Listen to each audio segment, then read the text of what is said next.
bye. Samahan niyo ako at sinusunog ko ang mga patay na dahon ng saging kasi malapit na ang tag-ulan para mataniman ulit ng bagong saging. Kaya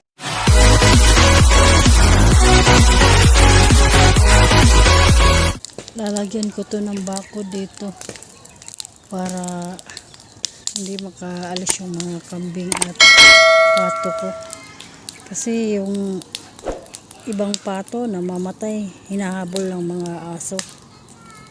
Ay yung mga manok kahit saan na pumupunta. Kaya kailangan ikulong. Ayan, ganito kalawak ang lugar ko. Lugar namin. Ayan. Itong bakante na to. Sa amin to. Yan yung bahay namin. Ayan. Maganda to taniman ng saging kasi matataba ang saging dito.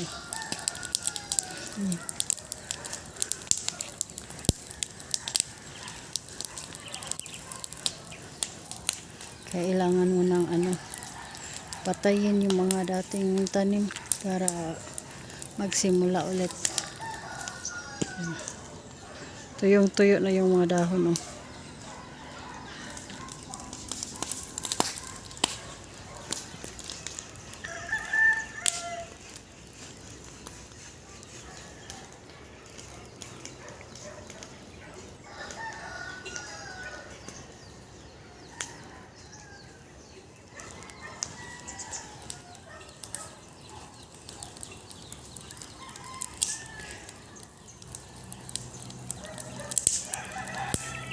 Baka aabot pa to ng ilang araw bago masunog lahat kasi yung iba basa pa yung ilalim.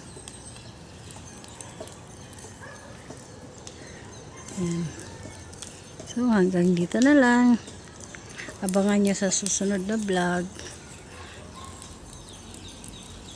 Thanks for watching.